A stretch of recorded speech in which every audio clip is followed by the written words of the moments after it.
Thank you for tuning in today and welcome back to another episode of The Source. I'm your host, San Raza. Today I'll be talking to Professor Richard Wolff about the economic challenges facing the globe. Richard Wolff is an author, founder of Democracy at Work, and Professor Emeritus at the University of Massachusetts Amherst. Richard, welcome back. Thank you very much. I'm glad to be here. I would like to start with the war in Ukraine and its economic impact. On February 24, 2024, the second anniversary of Russia's invasion of Ukraine, the United States and the European Union announced hundreds of new sanctions, in addition to the thousands of sanctions that they have already imposed since the war began. The latest sanctions target Russia's military-industrial complex, as well as companies in third countries that facilitate Russia's access to the goods it needs. Despite the massive sanctions of the past, Russia's economy grew by 3.6% in 2023 and is expected to grow by 2.6% in 2024, according to the IMF. Can you assess how these sanctions have impacted the West, particularly the United States, over the last 2-year period? And where do you think the latest round of sanctions will achieve the intended goal of stopping Russia's war machine? At this point, several things are clear. The sanctions program imposed shortly after the war began in 2022 is a complete failure. It is so grotesque a failure that even the fog of official statements in this country has stopped talking about them, has stopped even making claims about them. The failure is embarrassing to the American government, and so it is a dead letter. In my own judgment, the misunderstandings of the policymakers that led to the sanctions are much the more important question. And here I would like to put it in as stark a terms as I can to make the point. The American empire is declining. It is over. It has peaked. It is on the way down. And whether you look at the wars that have been lost, Vietnam, Afghanistan, Iraq, and now Ukraine, or you look at the statistics, the fact that the GDP of the G7 nations, which include Germany, is now significantly less, when you add it all up, than the GDP of China and the BRICS. So you can see as clearly as you possibly could ask that one empire is going down and something new, possibly another empire, is emerging. That is the backdrop. The reality of the United States is that the response to this decline is what psychologists call denial. It is a refusal to see it, a refusal to think about it, and a refusal to ask what the implications of denial might be for the policy decisions we now face. And a perfect example is the war in Ukraine.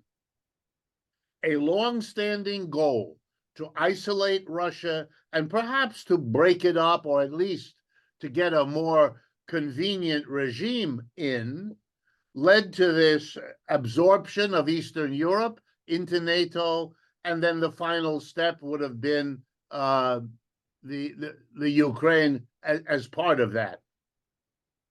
This is not understanding that you're a declining empire, because it meant that you had to confront the risk, of course, that Russia would push back.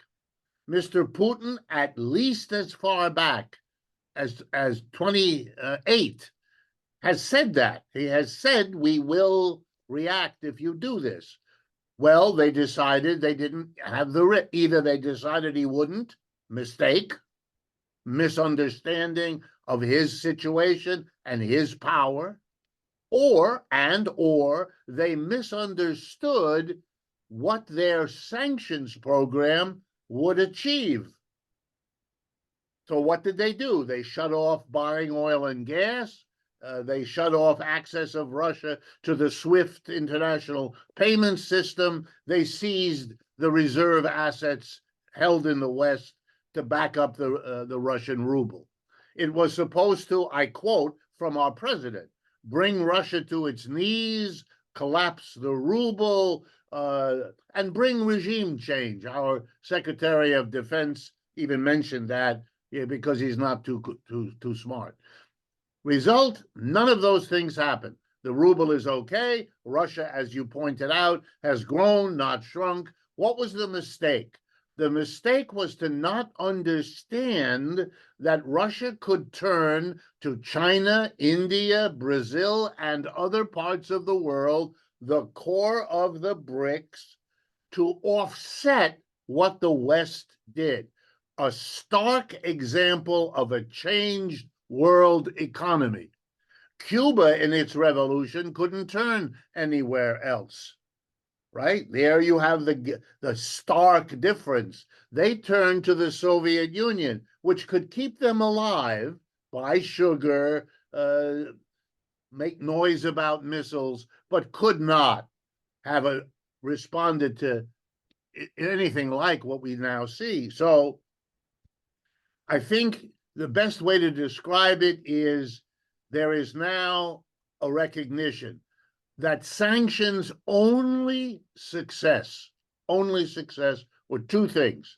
Number one, the sanctions gave a cover to a war that could not be engaged by the United States directly. That's too dangerous. Russia has nuclear weapons. So the only way the United States could fight is by providing Ukraine with the weapons. And the cover for that was the sanctions program. That would enable the weapons. And remember, weapons are purchased. It's the United States government buying the weapons from American defense producers. So the money never leaves here. The money goes from me as a taxpayer to Washington, to the defense companies, Raytheon, General Dynamics, the major corporate defenders, and then they ship it to Ukraine, and all the money and all the profit is made here and kept here. The second thing the sanctions did was allow the neoconservative ideology to present itself as vigorously fighting against, you can't call them socialists and communists anymore, so now you revert to authoritarians, another invention of the evil other that you're fighting.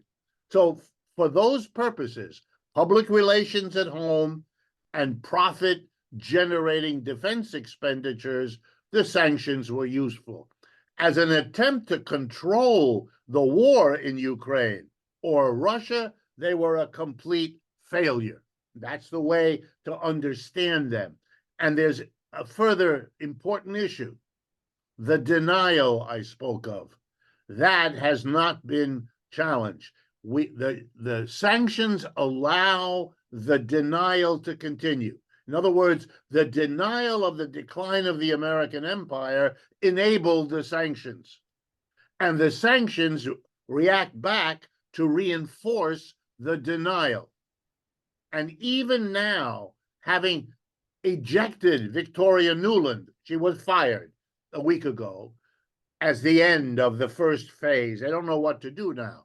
They are panicked because the domestic effect has gone. It's no more interesting. It's not exciting. It's not a headline. The mass of the American people are completely uninterested in all of this. So, you're losing it there. The defense spending, they can do that without the war. The war is becoming a burden, a cost, just like the Israeli activity in Gaza is now a cost. They're trying to figure out how to get out of it. If Mr. Trump becomes the next president again, that will be a popular thing. He will shut down the Ukraine war, leaving the Europeans hanging out there in a way that should produce regime change in Europe. But here in the United States, it is being now handled as an embarrassment to overcome, and it's not yet clear how long that will take, but it does sure look at this point that that's where it's going. Let me make a counter argument that is usually presented in the media when it comes to the Russian economy. And this argument was made by the International Monetary Fund, IMF spokesman, Jolie Kozak, who stated that Russia has become a war economy with military expenditures boosting weapons production and government social spending propping up consumption while inflation is still rising. It's not an economy serving the people, but it's an economy serving the war machine. And the standard of living in Russia is not actually rising. What do you make of this argument? Is this an accurate assessment? Yes, but it's stupid. It's accurate, but it's stupid because it imagines that having said what you just read off is some kind of thing that can't go on. I want to remind her of a little bit of American history, which should have taught Americans to think differently. The worst collapse of capitalism was the Great Depression, 1929 to 1940. You know what got the United States out of the Depression? Not the New Deal, not Franklin Roosevelt's economic policy. What got them out of the war, out of the Depression, was World War II.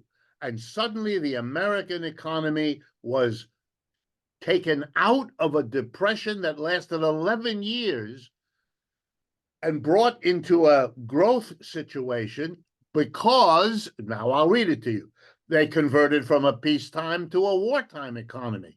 They went much further than Russia has. Let me give you an example. They closed the market.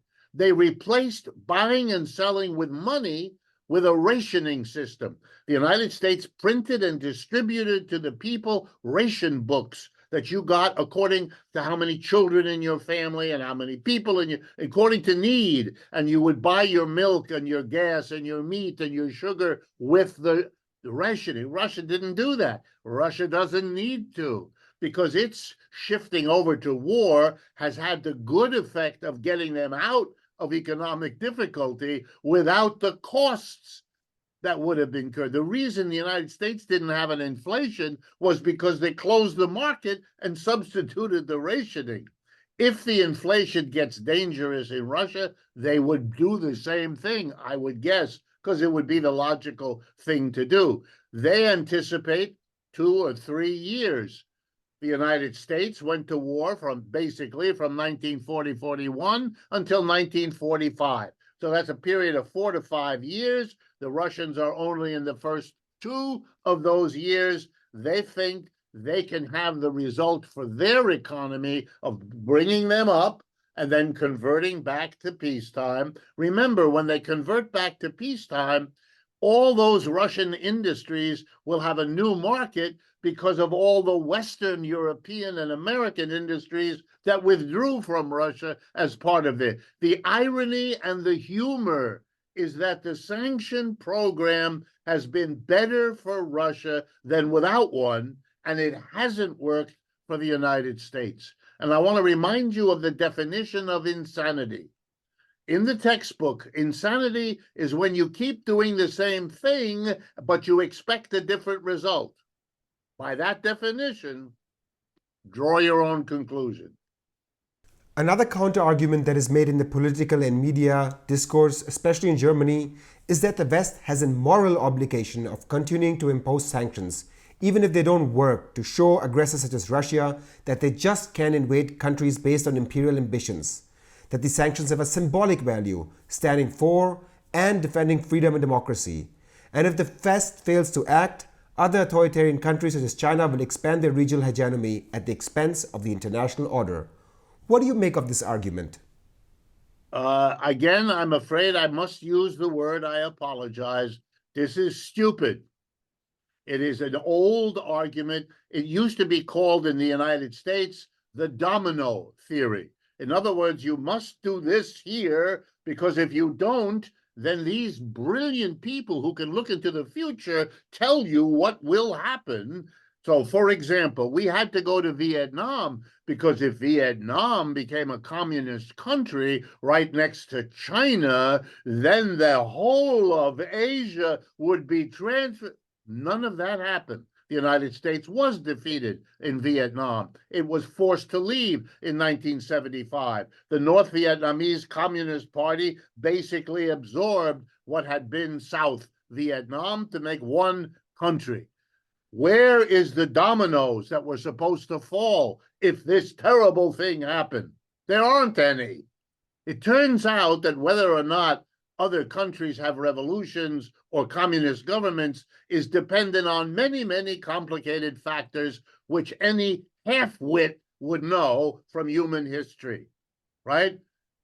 Vietnam is one thing. Laos isn't. It's right next door. And Cambodia isn't, and it's right next door. So this story is the attempt of people who have no more real good arguments to invent and tell us we must do what they want because they can tell us what will happen in the future.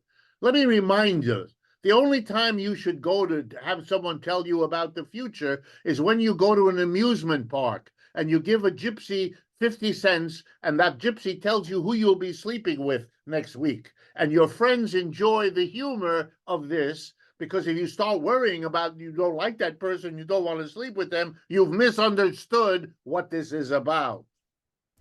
Let us now examine Germany's economy. In 2023, Germany's GDP shrank by 0.3%, making it the world's worst performing major economy. The German government also revised down its economic growth forecast for 2024 from 1.3% growth previously down to now 0.2%. German Economy Minister Robert Habeck cited the following reasons for the downturn. Quote, "The fact that the global economic environment is unstable and global trade is historically low is a challenge for an export nation like Germany." Unquote. This comes at a time when the German government will spend a record 73 billion euros this year on its military and defense to reach the NATO 2% target, while simultaneously implementing austerity measures in the agriculture, transportation sector, as well as on the green transition initiatives. As an important note, I would also like to mention that Germany has enshrined a debt brake into the constitution in 2009, which restricts the public deficit to 0.35% of gross domestic product, and questions are now being raised whether it should suspend this brake given the tough economic situation the country finds itself in. Can you first provide your economic view on Germany's debt brake, and then also talk about what you think are driving Germany's economic downturn? Yes, on the debt, Germany has always been a little bit of an unusual country. And the reason is the 20th century inflation. If you look at German history in 1922, 1923, they experienced one of the worst inflations in human history. My family, German family, went through that experience. I learned it from my grandmother, literally how they lived. My grandfather was paid in Deutschmark at that time and had to run home from where he worked at midday, not to get his lunch, but to give my grandmother the money so she could spend it, because by evening it would be worthless. That's how fast prices. People have no idea anymore, but deep in the German consciousness, they remember, because in the whole 19th century and into the first of the 20th century, up until that inflation, German families had been famous for frugality, mine included. They saved money, they put it aside. And in the period of 6 months, 50 years of savings became worth buying a quarter pound of butter. So if you traumatize a population, you will get weird political results. We know what the first one was. It was called Adolf Hitler. But one of the longer lasting ones is an anxiety about debt, because it had much to do, this collapsing of the German mark, with the debts owed by Germany out of World War I, the so-called Wiedergutmachung debts that had to be paid to France and Britain because Germany was the loser of World War I. So it is a very momentous symbolic act in Germany to relax limits on debt because of the anxiety, which is reasonable, of where that can lead. The more you let the government borrow, the more it will borrow from the central bank, and that's just a way of printing money And we all know where that can lead, especially with governments that are not held back by public opinion. So it's not an immediate threat, but it is a powerful symbol, and it would represent an opening for something that could become very dangerous. Now, as to Mr. Habeck, the statement about global instability, that's not stupid, but it counts on us being stupid. It has nothing to do with global instability. We've had global instability of various kinds, and Germany did very well. The problem is something else happened, and namely, more than anything else, the Chinese market changed. Why? Because the Chinese went with the Russians and were no longer interested or willing to absorb the output of the German machine industry, which is its major export. And by the way, it's not just the war in Ukraine and the sanctions which did that, although that was a big supporter. It would have happened anyway, but it would have taken a few more years. Why?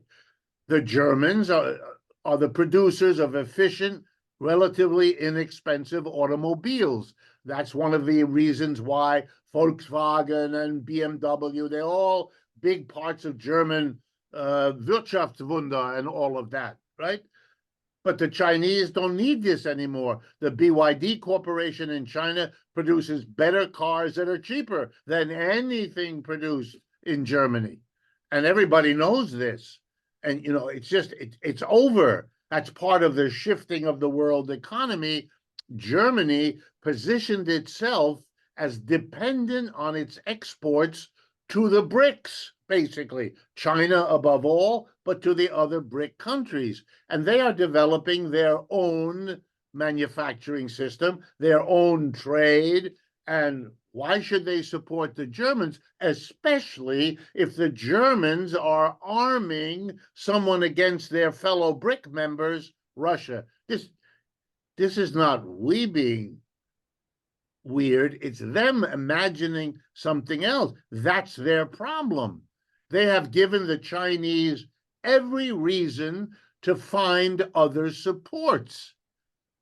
Finally, it's even important to understand that as the sanctions continue, led by the United States, there are growing pressures inside the United States to sanction companies that do business with Chinese companies that do business with Russia.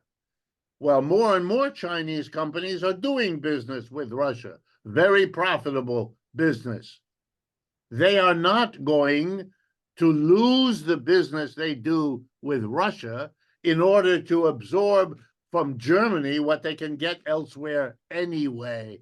So the irony is the United States pressures Germany to impose sanctions, and it comes back and it hits Germany harder than anyone. Germany depended on cheap oil and gas from Russia. Germany depended on selling with cheap oil and gas to China. And in fact, the sanctions shut off both the input of cheap energy and the export to China of the products of cheap energy. That the Germans didn't understand it tells you something about what kind of leadership you have, and goes back to the earlier question. There is an enormous denial on the part of the leaders of Europe and of the United States that they are in a declining position, and they are making mistakes in not understanding how that is going to impact them, both in the immediate situation and in terms of any policy decisions they make, such as sanctions, war in Ukraine, or for that matter, supporting Israel in Gaza. I would like to switch gears here and shift to the Middle East, in particular the situation around Israel and Gaza. Let me just recap some of the latest developments for our viewers. Since October 7 attack of Hamas that killed at least 1,200 Israelis, that included around 370 military personnel, Israel launched an air and ground assault in Gaza, first in the north and now towards Khan Yunis in the south, which thus far has killed at least 31,200 Palestinians, most of them being women and children. Regional tensions are also escalating on a day-to-day basis that involves some sort of military clashes between the countries such as Syria, Iraq, Yemen, Israel, Lebanon, the US, and UK. Can you provide your economic perspective on this war? How is it impacting the global economy, as well as what the US stands to gain by standing by Israel unconditionally? In terms of the immediate economic situation, it doesn't much matter. It's too small. It is not directly relevant to it. Palestine is too poor to make a difference, and Israel is too small to make a difference, and they put those together. So Israel is important because it's a regional military power and can do great damage, as we are watching, and is prepared to do that damage, as we are also watching. So that's as far as the economics of it goes. I think what has to be seen here is that there's another kind of denial going on here of this same thing. The part of the world that is now declining is the remaining part of the world that is really based on colonialism and on settler colonialism in particular.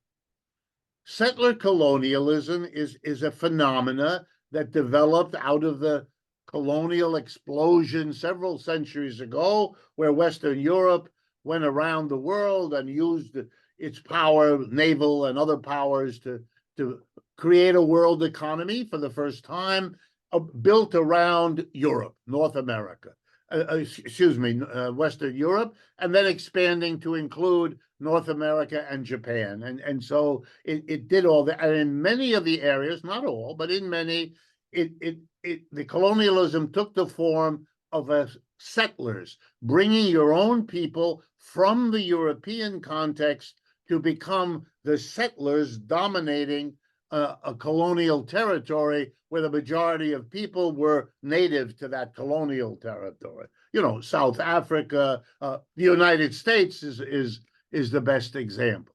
And that has been defeated or pushed back everywhere in the world, even to the point where the colonial powers that still remain in their settlers have had to and have chosen to apologize for all the horror they did, whether in New Zealand and Australia or in South Africa.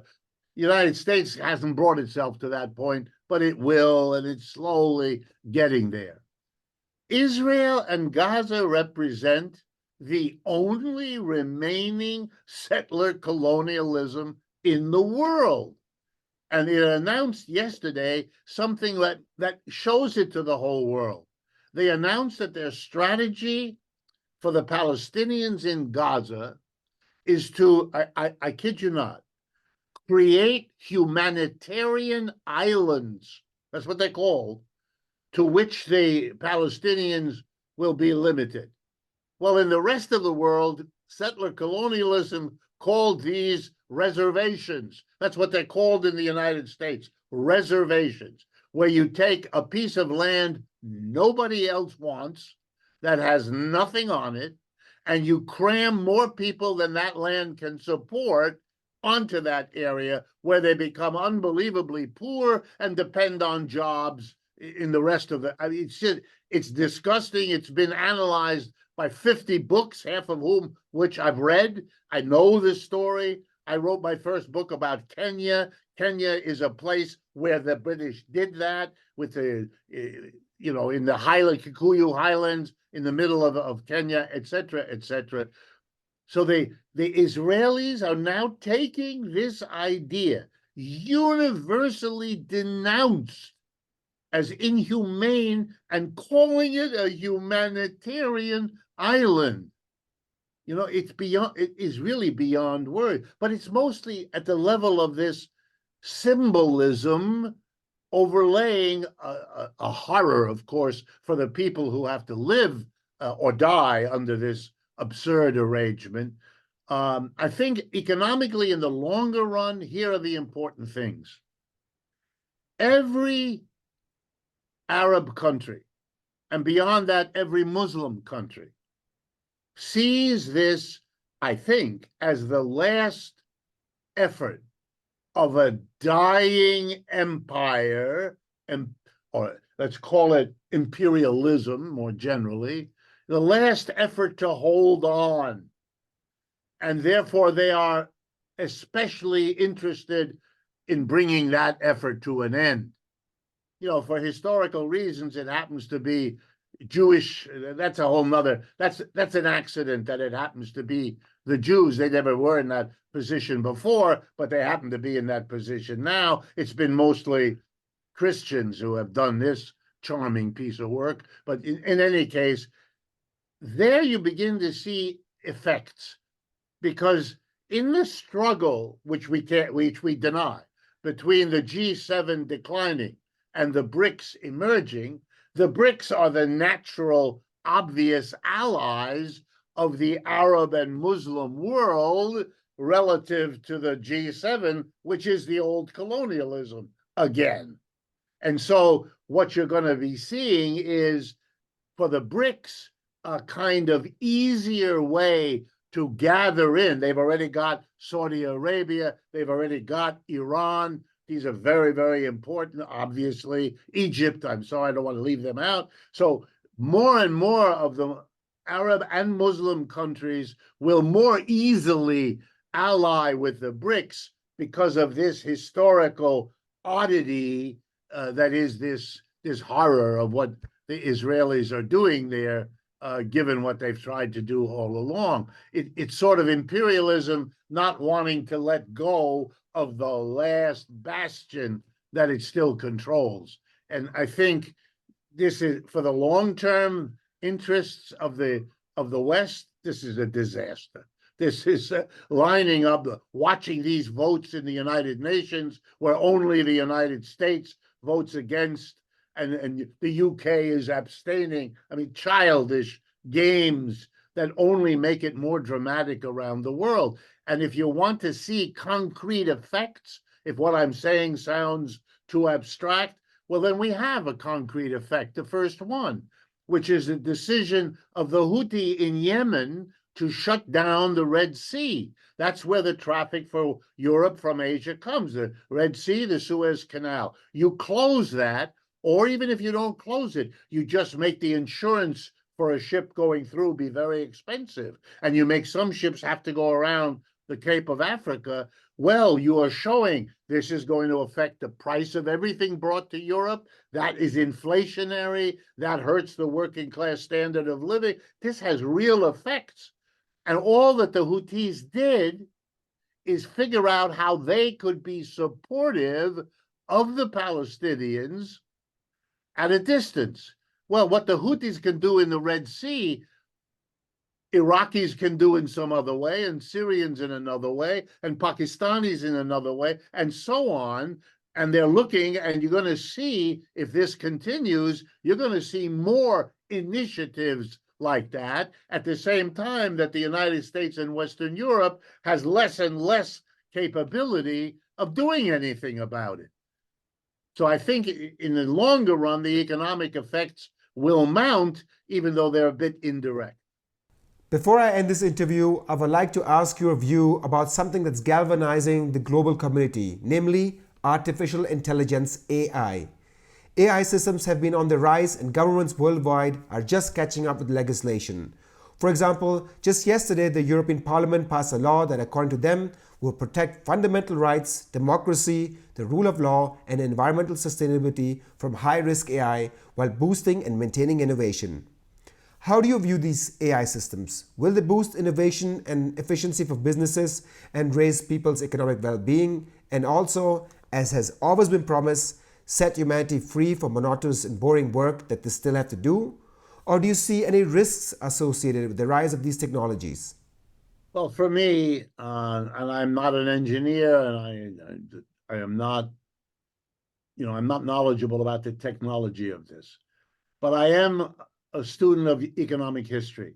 And I will tell you that for at least the history of capitalism, that is at least the last 3 to 4 centuries, every major technical breakthrough, whether it is electricity or atomic energy or modern chemistry or the computer, Every single one of them has been introduced with enormous literary debates in which some people said it would liberate us, and other people said it will destroy us, and the final group were somewhere in between. And that this is a ritual, a kind of almost religious ritual that we seem to go through. The promises that it would liberate us, completely wrong. Work is more boring, more drudgery than it has been in my lifetime. So the direction of work boredom is going up, not down. I suppose if you wanted to compare it now to what it was 300 years ago, well, even that people are contesting. Yes, in the cities it was terrible, but in the countryside it wasn't anywhere near so terrible. People were forced off the countryside to the city. They were forced because they didn't go on their own. The story that I don't want to be in the city, I want to be in the town because it's exciting, that comes much later. So, and I saw the same thing, the computer. Here's the reality. What determines technological effects from a new invention, like AI, or like robots, or like anything else, is not the technology, but it is the economic and social system within which the technology emerges. That determines. And let me give you a simple example to show you that. Suppose I get AI or something else that allows me to no longer need half of my labor force to produce my output. I make, doesn't matter, I make something, and I have 100 workers who work. I employ them and they make whatever. Now I buy AI equipment, software, whatever it is. And 50 workers can now do the same output that 100 workers used to. What? Thank you, AI. Now let's follow the logic. For the capitalist, the employer, buys the AI and then fires 50 workers. Why?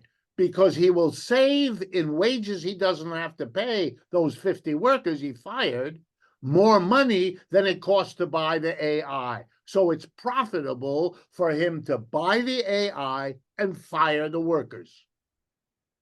Same output, charges the same price, pays the remaining workers what he owes them. Everybody's in good shape except the 50 workers. They're unemployed, their family and their communities are in trouble. All right, now the option. Suppose I'm not a capitalist. Suppose I'm a worker co-op. I buy the AI because it makes everybody twice as productive. But here's what I do. I cut the working day from 8 hours to 4 hours. That way, in the half the time with AI, I can produce exactly as much. I pay the workers the same money I paid them before. Everything is the same, except what? All the workers, 100 of the workers, now have leisure, half a day free every day for the rest of their lives. In the first example, AI helps profits. In the second example, AI helps workers. Capitalism will make sure that AI is used in the first way, and it will never use it in the second way. But a socialist economy or a worker co-op grounded economy would do a completely different thing. It's not the AI that determines the effect. It's the economic system, which is why capitalism has to go. Richard Wolff, Professor of Economics and author, thank you so much for your time today. My pleasure, Zane, and thank you for producing these programs. And thank you for tuning in today. If you're watching our videos regularly, please make sure to support us with a standing order via Patreon, PayPal, or a bank account.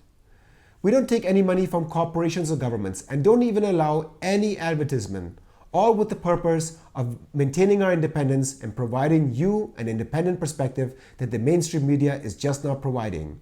If all of 145,000 subscribers would just support us with $1, $2, $3 euros a month with a standing order, we would be able to cover our costs for the next 4 to 5 years. I thank you for your support and for tuning in, and see you next time.